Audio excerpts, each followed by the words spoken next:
I can say to my new Samsung Galaxy S25 Ultra, hey, find a keto-friendly restaurant nearby and text it to Beth and Steve. And it does, without me lifting a finger. So I can get in more squats anywhere I can. 1, 2, 3. Will that be cash or credit? Credit. 4. Galaxy S25 Ultra, the AI companion that does the heavy lifting so you can do you. Get yours at Samsung.com. Compatible with select apps. Requires Google Gemini account. Results may vary based on input. Check responses for accuracy. Greetings, Quiet Rioters, and welcome to another special edition, this time about the dire straits that our country's water systems are languishing in. I'm Kenny Campbell, and I'm the producer of Quiet Riot, as well as a stand-in presenter when Alex and Naomi want to see me stressing. Now, if my Scottish brogue offends you, then my fellow Scots might say to you, "Away and boil your heat," which translates roughly as, "Go stick your head in unpleasantly hot water, chap."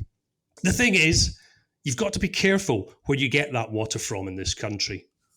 After years of failure, our water infrastructure is crumbling and public anger is growing over sewage spills. Now, those are not my words. They come from a DEFRA press release about proposed bathing water reforms, which was published only a couple of weeks ago. So the government then recognises that there are serious issues with the amount of filth that's released into the rivers and seas where we swim, fish and play. And, of course, there are issues with the companies responsible for so much of this pollution.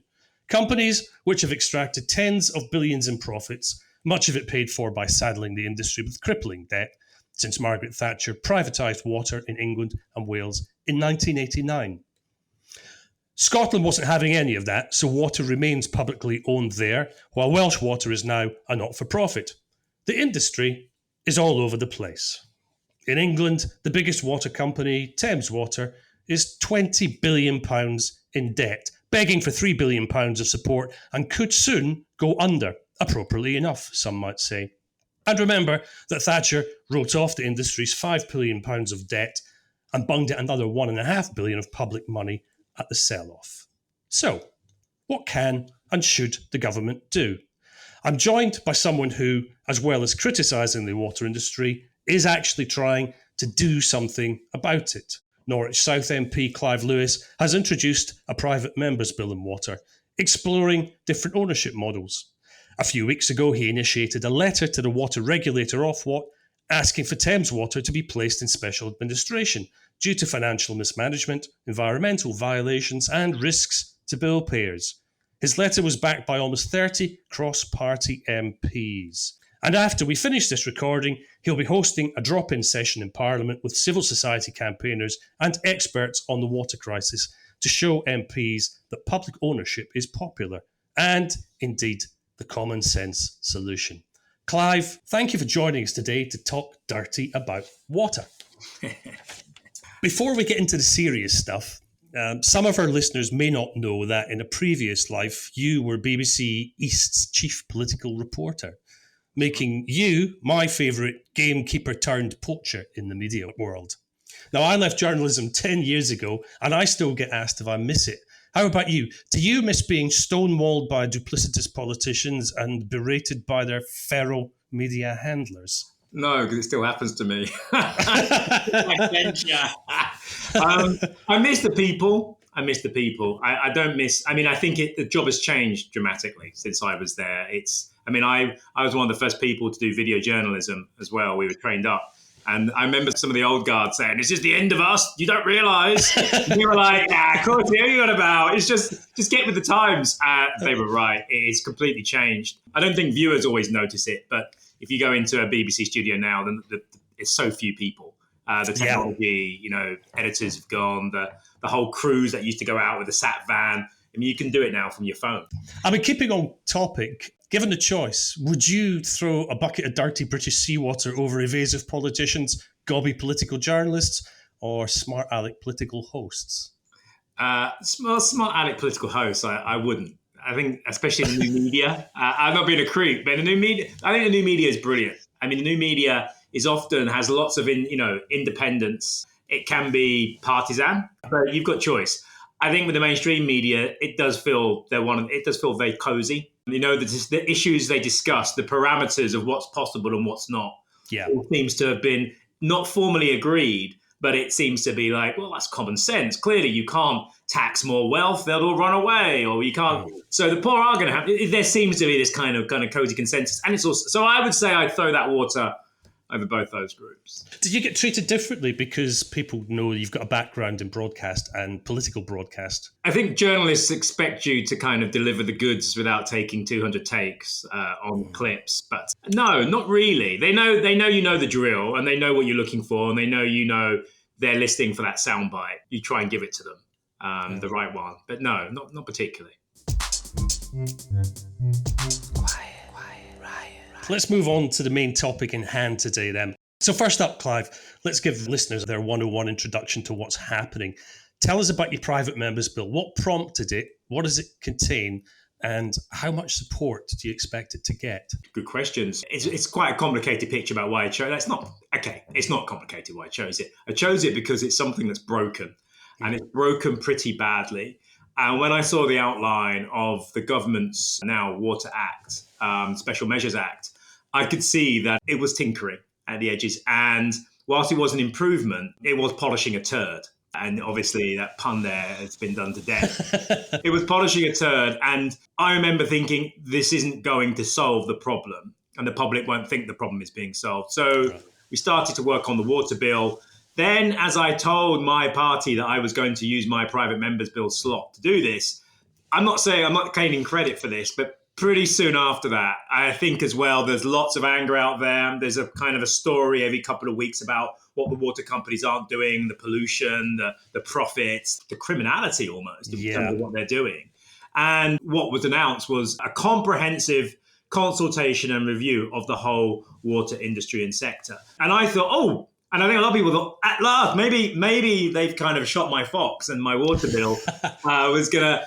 And then we looked at the kind of fine print, and it was basically saying, this is a comprehensive root and branch review of everything. Nothing will be off the table except for who owns water. That will remain in private hands. It's like, how can you already answer that question? And, the Secretary of State, Steve Reed, has a line. I don't know whether he made it up. He seems quite pleased with it, so maybe he did.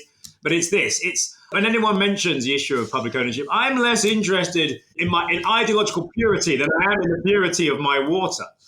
And I think the problem there is privatization and the extreme form of privatization that we have in the water industry is ideological. This isn't the natural order of things. We are actually an outlier internationally, one of the most extreme privatized models of ownership in the entire world, even compared to the United States. England, with the possible exception of Chile, is the only country in the world that has complete privatization of the water industry, isn't it? And it did. And obviously they have a long history of Pinochet and now they have a quite progressive government attempting to unpick a lot of what was done under Pinochet, who was, a big fan of Margaret Thatcher, a big fan of the kind of whole monetarism movement.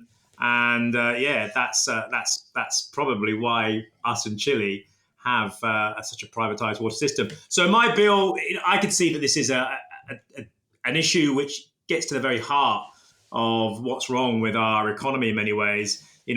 These privatized water companies have a natural monopoly. They're not only polluting our water, they've failed to invest in infrastructure. They've borrowed 60 billion. Our bills are going up, the cost of living crisis, and they've sucked out 82 billion pounds in dividend payments since 1989. It's so huge. It's in such a bad state. I thought we have to do something on this. And I thought Labour might do something on it.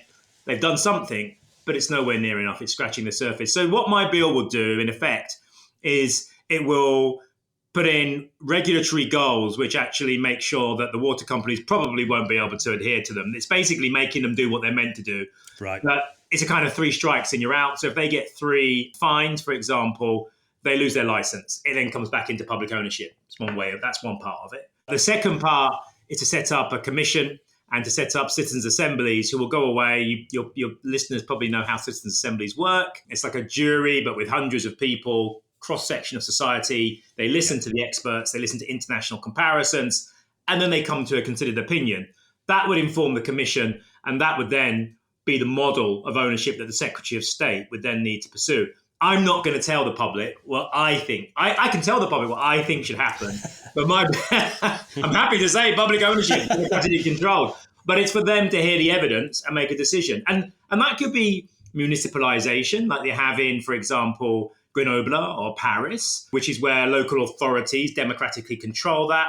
It could be mutualization, and which is the policy that Reform have now, public ownership through mutualized ownership. It could be something like that.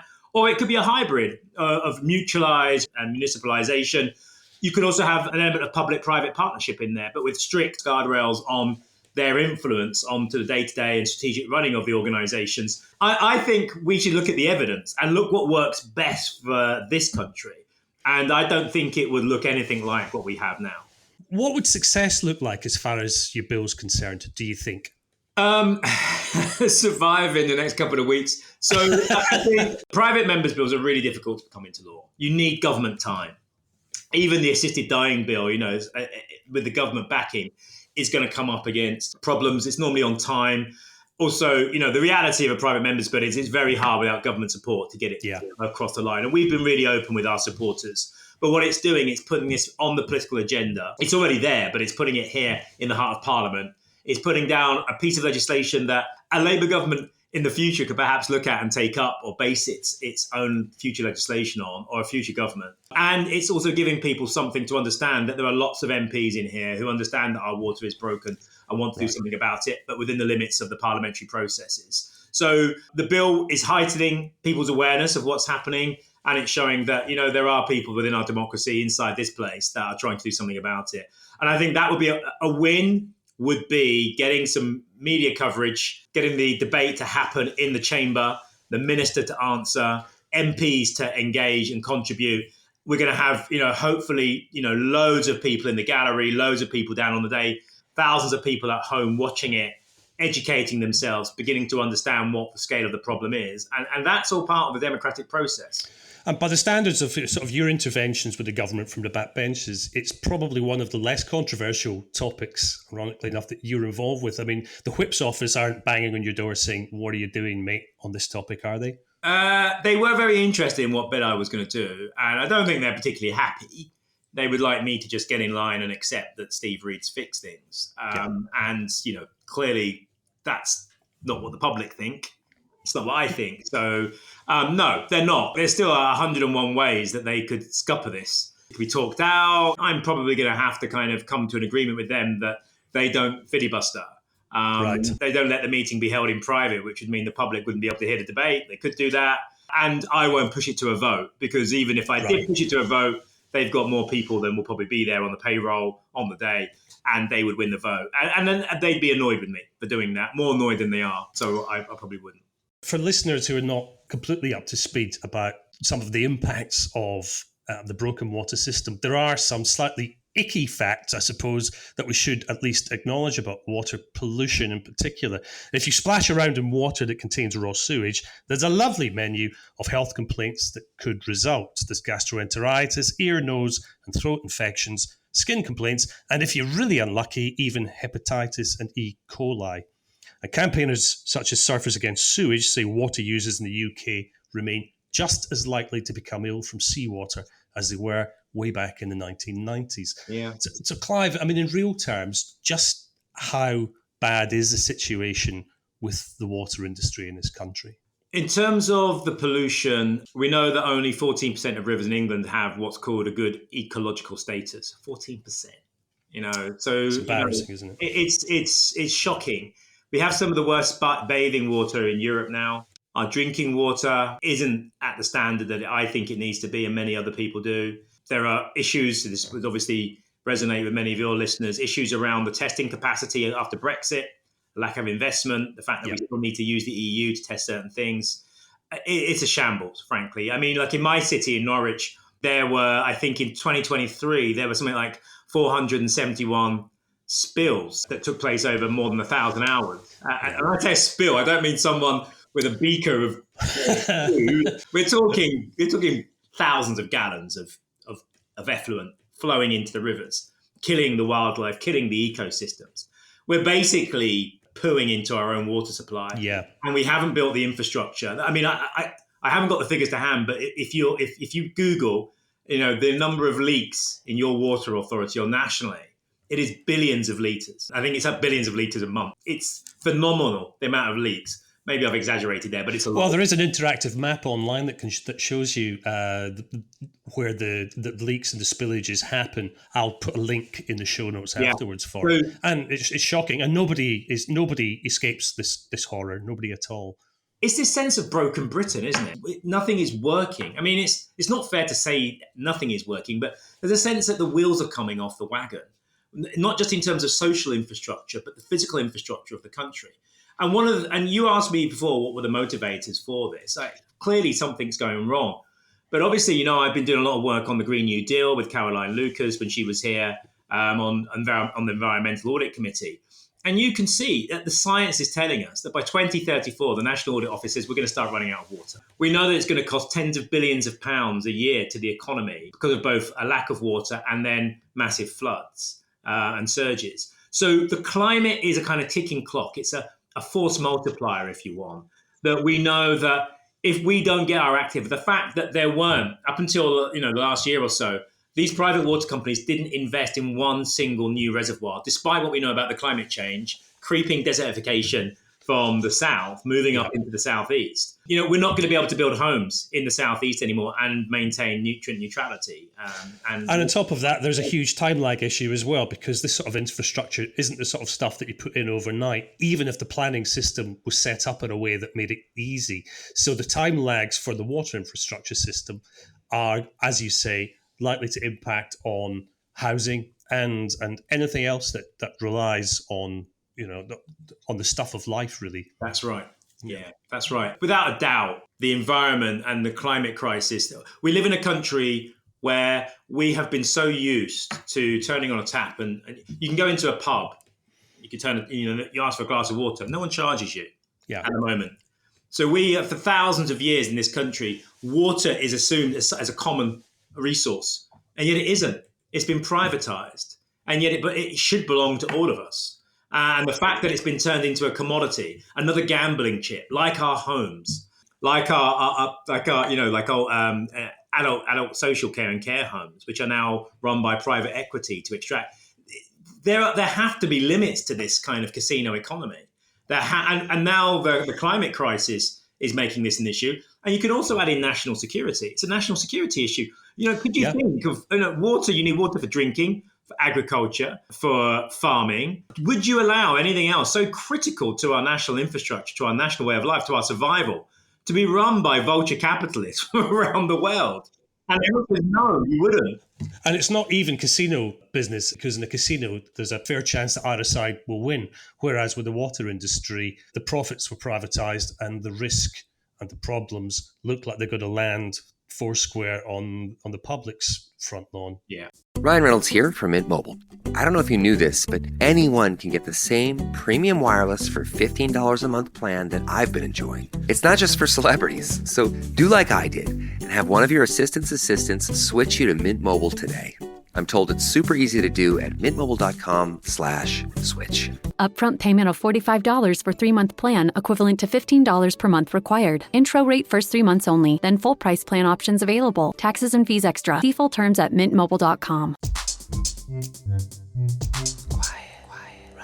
This topic was suggested by some of our fabulous listeners, particularly in the Southwest, where I spend a lot of my time. So shout out to them. Thank you. It's a very good call. Now, I've seen the results of pollution regularly when I've been out walking on the Southwest Coastal Path, for example. I've seen it on the River Wye when I lived in Wales. I've seen the results in Scotland, where salmon farms create an entire subgenre of environmental horrors. Is this a topic that gets raised with you much by your public, and what about it in particular winds them up? It does get raised with me, so I get letters about it. I've got people who are taking Ofwat to court, people. I know the leader of the Sea Scouts who's been writing to me for a long time about the fact that the kids can't use the water. I was invited out to do paddleboarding a little while ago, about a year ago, and I went out and I said to the guy, I was getting changed, and I said to him, is it safe to go in? And he said to me, right, I want to talk to you. This is why I invited you down, Clive, because people, my business is suffering because people are scared of going into the water. And the reality is, I said, so is it? Am I safe? He said, well, you won't fall in. You've done it before. I was like, well, you're not answering my question.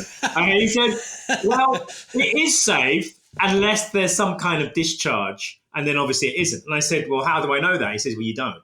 So I was like, well, okay. So the water is safe as long as you don't get into it. Yeah, or swallow any of it, or it goes in your eyes or your ears, or so. I mean, or you've not got a cut yet. I mean, it's just ridiculous that you can't jump into a river. So there were people who were talking to me about this. There were people who were concerned about it. People who were raising this, trying to do stuff about it. And then once you, as with anything, once you begin to scratch the surface, you begin to see so much more. And I think for me, what I began to see was something which went to the very heart of what was going wrong. Our democracy was failing. There seemed to be no way. You had people saying, we're going to get on top of the cost of living crisis. Every year, our bills were going up on water by quite huge amounts. Leaks weren't being fixed. Infrastructure wasn't being put in. The rivers and seas were getting dirtier. The water quality was going down, but profits were going up and pay of chief executives and senior management was going up. And all the while, the people who were meant to be policing this, off what?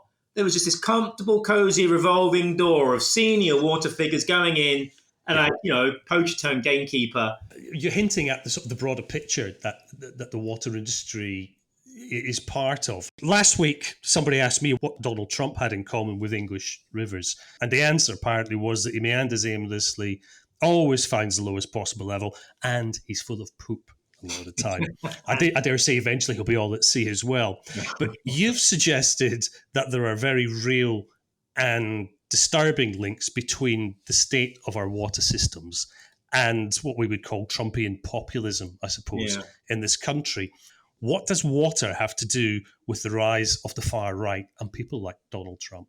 A little while ago, Hope Not Hate produced a couple of weeks ago, it's in The Guardian, they produced some pretty impressive polling data and survey data. They spoke every year, I think, they speak to between 17 and 23,000 people to try and see where they are on a range of issues, to try and get the temperature of various communities in the UK. And they did it this year, 17,000 people, and the people they focused on were people who were potentially switching from Labour or one of the mainstream parties to Reform. They wanted to understand them better. Very fascinating. They're not all kind of anti-immigrant, kind of racist types. There's a variety of people, like there are a variety of Brexit voters, there are a variety of Reform voters or people switching to them, and some of them with very liberal opinions. But the two issues that overwhelmingly came to the top, and the CEO of Hope Not Hate approached me because he knew I was doing water. He said the two key issues are rights at work, workers' rights, and water. These are the two things that are triggering people. And almost as if on cue, I kind of had an idea because a couple of weeks before that, I was hosting a water conference in Parliament with Unison and their new report on taking water into public ownership. And Richard Tice sauntered into the room and basically started telling the room how Thames Water we should let it go under, and that the investors, the debtors, should take the haircut, not the public, not the taxpayer. Mm-hmm. And he said, because he was and we were like, oh, that's interesting. Yeah. And I was talking to David Hall, the author of the report, afterwards, and Richard Tice sauntered up to me and said, Clive, you might be interested to know that Reform now has a policy of public ownership of water. I almost choked on my water. I said, pardon? He said, yes. It's a policy of 50% owned by the public through shares or through public ownership, and 50% owned by British pension companies, a mutualised system. I was like, what does Nigel think about this? Well, it's completely relaxed. It's not nationalisation, not 70s-style nationalisation. It's a mutualisation. Very relaxed about it. It's all good. And it made me sit up and think. These are arch populists, Trumpian mega politics. They'll privatise the NHS, but they will put water into bed because they understand they have a real grip on the idea that water is something so fundamental, so basic, so English. It's part of this green and sceptred, it should belong to everyone. And they've got a policy on it. And, there's my party propping up private water companies to try and get some more investment out of them. And so this, for me, this is part of people feeling that politicians, no matter who they vote for, the same thing is going to be delivered. They're going to have the same private, and so their trust in democracy. They want regime change, as some people are calling it. They call it in the US and other places, and they know it might hurt them, but they're tired and they're sick and tired. And Reform are there with their knife and fork out, saying, "Hey, we're over here. Look, we're going to change the things that matter to you." In my backyard up in Scotland, water services are, as I said earlier, still publicly owned and accountable to the Scottish government. Scotland's rivers are cleaner than the rest of the country, but its monitoring of sewage outflows is poor, to say the least. So pollution still happens. Let's be quite clear about that. But after next month's water bill rises up and down the country, Scots are going to be paying £113 less than their counterparts south of the border. So I dare say the question is, should England not just hand over control of water infrastructure to its neighbours way up in the north? Should we just give everything to them? Is that Be careful what you wish for. No, I would say no. My personal preference isn't for a nationalised model. And the reason for that is we had a nationalised model where the ministers appoint various individuals to run water on our behalf. But they also then, we all understand that politicians come in and there are budgets. And if you've got a choice between investment in a reservoir that will be built in 10 years' time or to bring down hospital waiting lists kind of in the next 6 months before the general election, you're going to choose that. Now, that's the choice you've presented the public. There is no other choice. It's one or the other. And it will be easier to take from water investment. That, to me, is a recipe for long-term decline of our water infrastructure system. So I think the model I would prefer is something more municipalized, more localized, something which is a mutual element to it. There could be public-private partnership components to it. But at the same time, there need to be guardrails in place, like in France, or in the Netherlands, for example, which really limit the amount of private influence on the water system. So I think take it out of the hands of politicians in Westminster, devolve it out and mutualize it. So you could have workers in the sector that could have a stake in it. Consumers could have a stake. And then there could be, the local authority or the strategic authority in the new reformed local government could have a stake as well. There are so many models that we could pick and choose from that would work better than I think anything we've had so far. All right, sorry to my friends in Scotland, you're not getting your paws on England and Wales's water pipes quite yet. Give it time. Hands up our pipes. Let's turn to the growth agenda. The government doesn't have its problems to seek, obviously, and Keir Starmer has talked long, hard, and often about growth, but Rachel Reeves's big growth agenda has set alarm bells ringing, obviously, in many quarters, not least among environmental campaigners. You've been critical of the government's negligent approach to green issues, describing them as, and I quote, Heathrow expansion in, net zero, bats and newts out. Now, it's a very fair criticism, and it begs the question, can we actually trust ministers to do the right thing with this country's water infrastructure? Can we? It doesn't look like it, does it? No. And I'm afraid that's part of the crisis of democracy, our current democracy, not democracy per se as a principle, but the one that we have.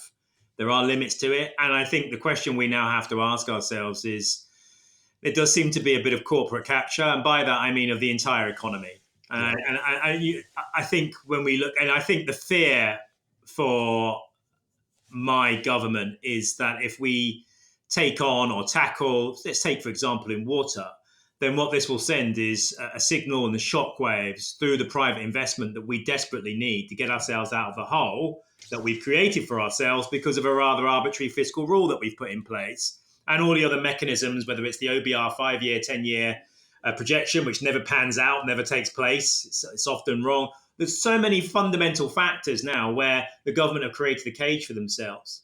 And, when you talk about change, people expect change. And that means sometimes taking on vested interests. And I don't see that happening. And so what we know is that the degradation of our water, the degradation of our climate, the degradation of our ecosystems is tied to a mindset within corporations, within profit maximizing, which is destroying it. It's not being done sustainably. And the government has a choice. You can either have economic sustainability or you can have breakneck growth and trickle down, funded by these large corporations. And I'm afraid to say, I think the public wanted something different. And I don't think it's going to end well if we're relying on BlackRock and private water to kind of deliver the goods for this country. There's a global shift, isn't there, since Trump came to power, the drill, baby, drill approach to the environment. There is in the US, but we now have a choice, don't we? We have a choice in this country. Do we move closer to alignment with the EU economically and politically, where it is imperfect? You've got the rise and the spectre of authoritarian proto-fascism across Europe. Yeah. But in the US, it's already there.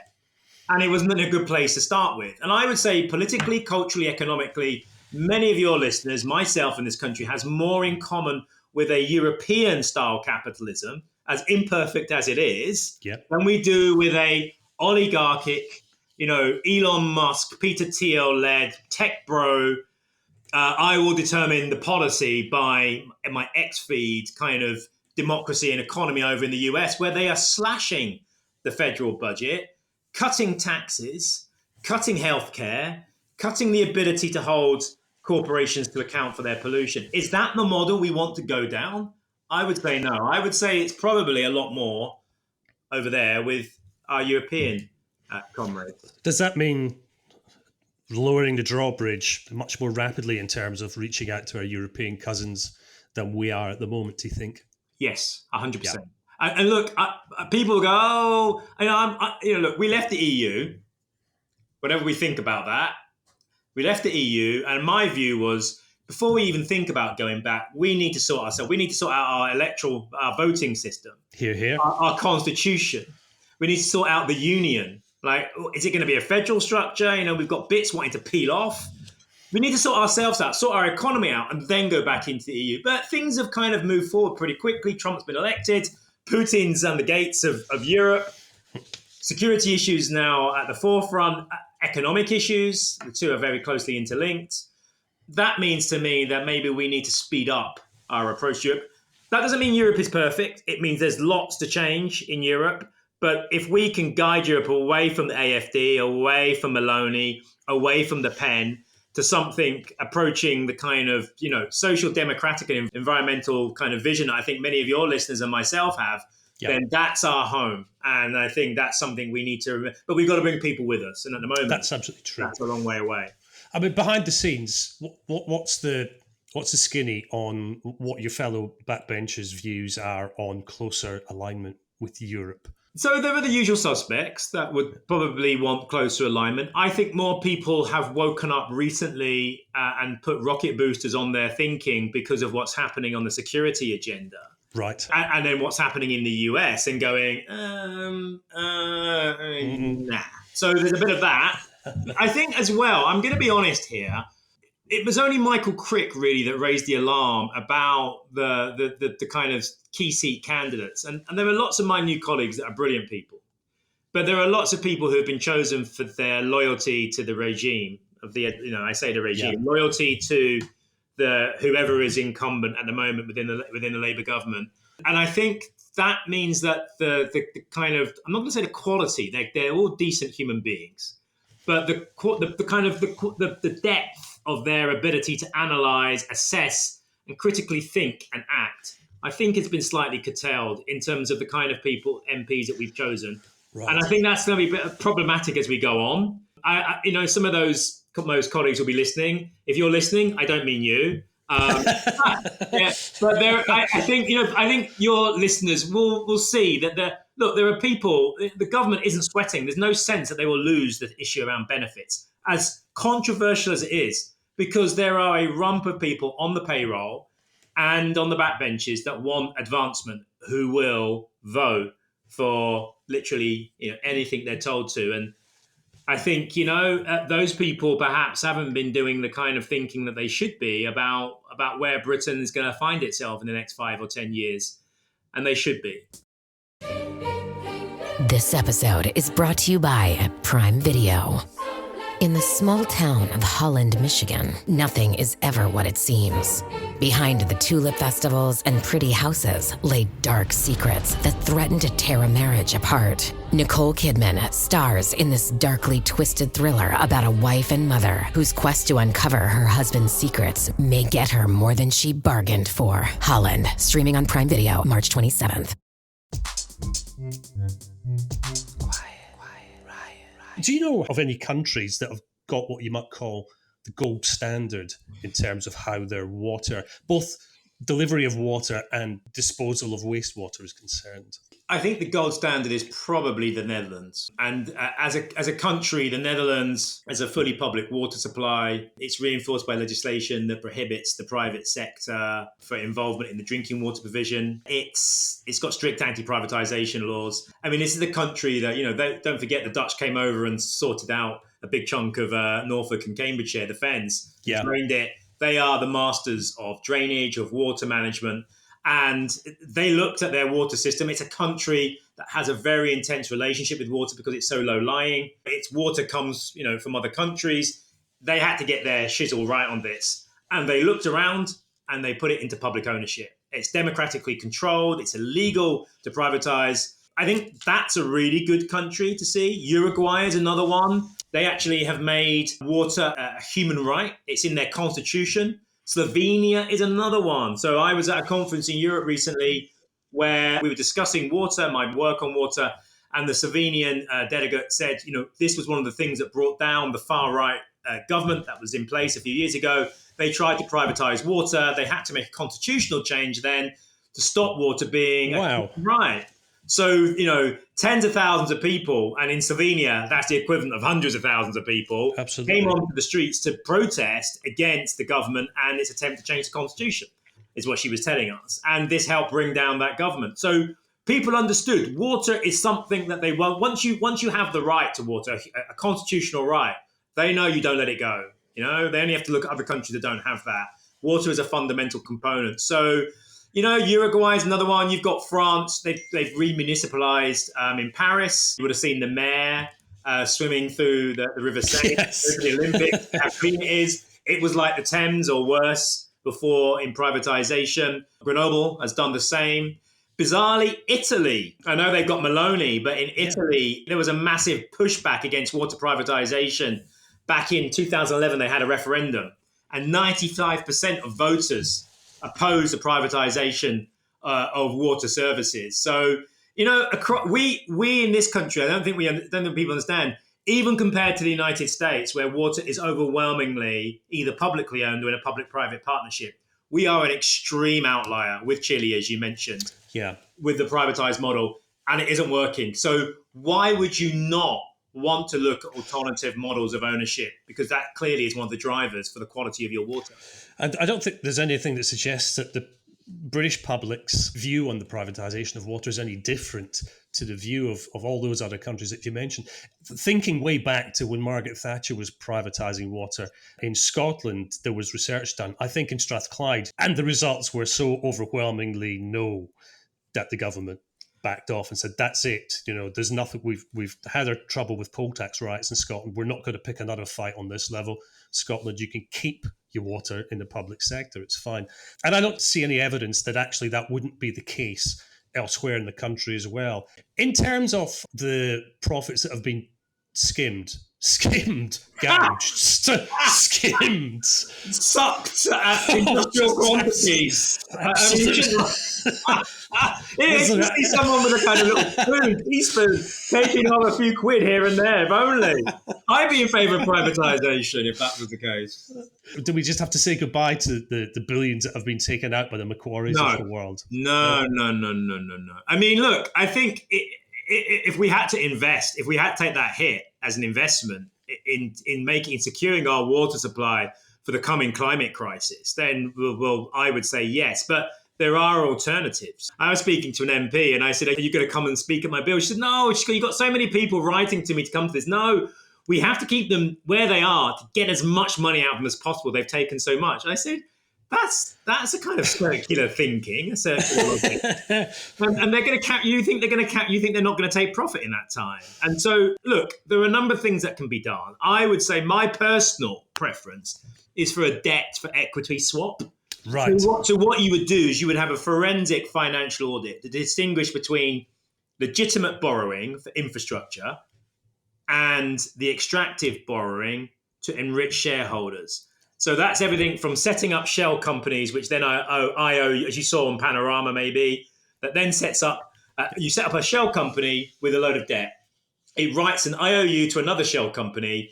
That company then is worth the 1 billion IOU, and then you pay dividends out to the sum to the tune of that. I mean, that's what they've been doing. That's one of the Thames Water approach through and through, isn't it? So, yes. So what you could do the forensic financial audit, and then a debt for equity swap means that instead of letting water firms continue paying off their excessive private debt to themselves, in effect, their shareholders, the government converts the debt into shares, equity, effectively taking ownership of the company.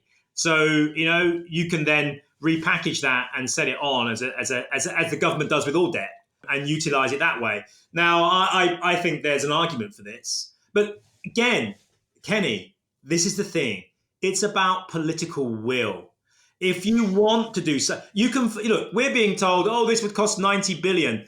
That, if you're going to use arguments like that, which have been poo-pooed by experts on privatization who are pro-privatization, then the political will isn't there to do this. You have a democratic mandate as a Labour government to make a change, to do different.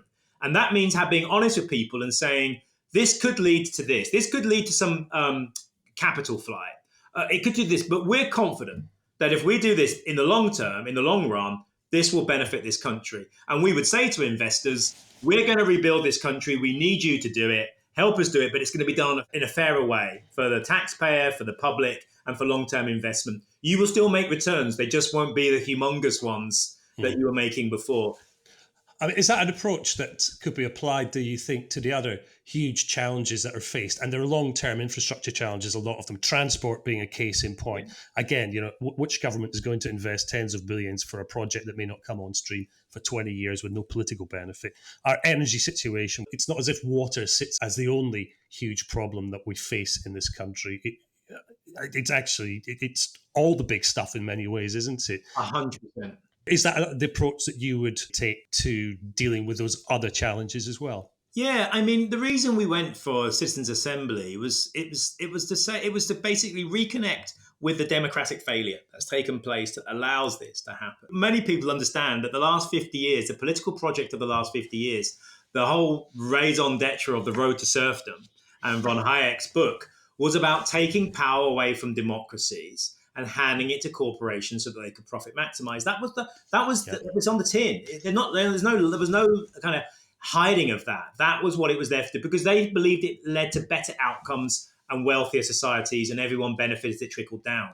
That hasn't happened. Our democracies are failing. And so I thought, by giving people a say, an informed decision on the way forward on one of the key utilities in this country that has gone so badly wrong, is contributing to the cost of living crisis, it would then be a shiny beacon to say to politicians and the public, we fixed water in a democratic, equitable way. What's next? And so, yes, there is a method and a logic to my madness.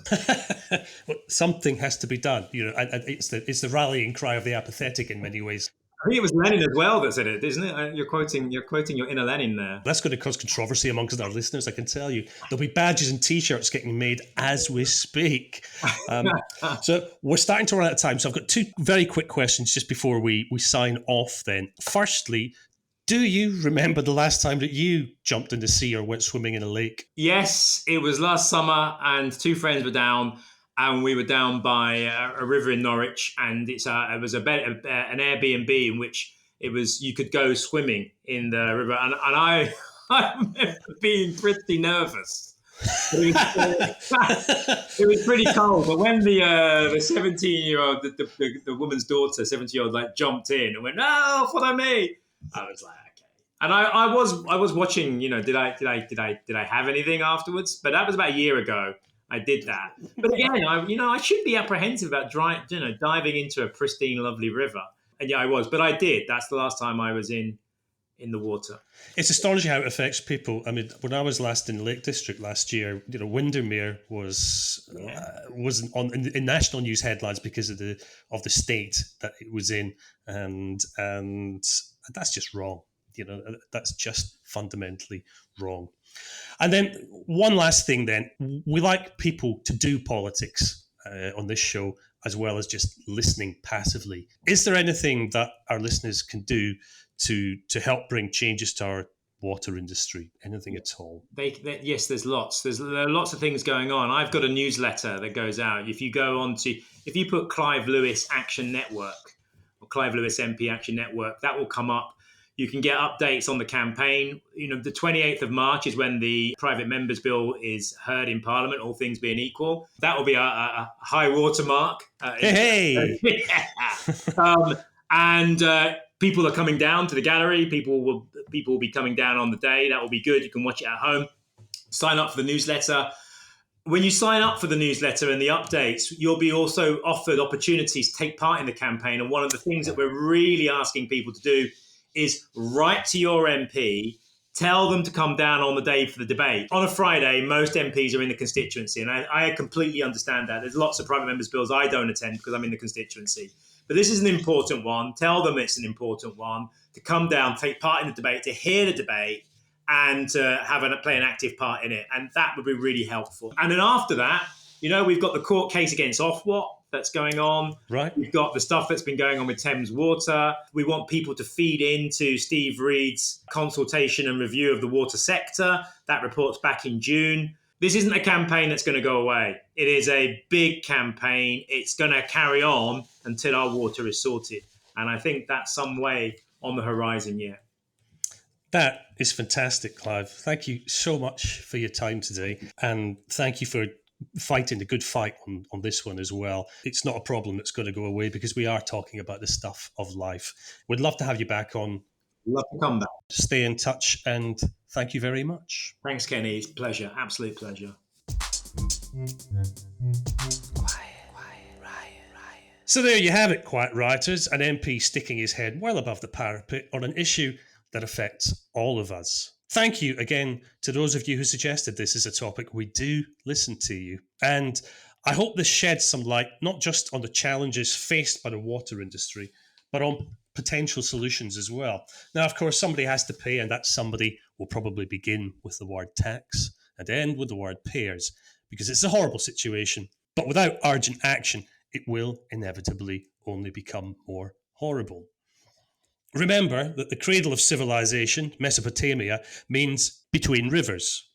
In Mesopotamia's case, the Tigris and the Euphrates. We destroy our water supplies at our peril.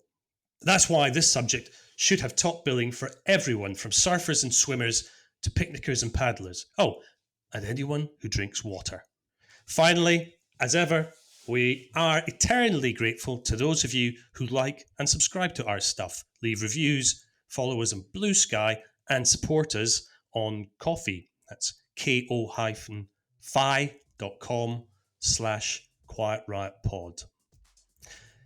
Please don't forget to listen to the newest podcast from the Quiet Riot stable, Alex Andreo's Podyssey, which is a fabulous look at Greek mythology through a 21st century lens, and it's already attracting rave reviews and a big old audience as well. So, finally, I raise a glass of crystal clear water to you all. Well, it may contain a snifter of scotch, just to sterilise the water, you understand. This is Kenny Campbell saying, bye!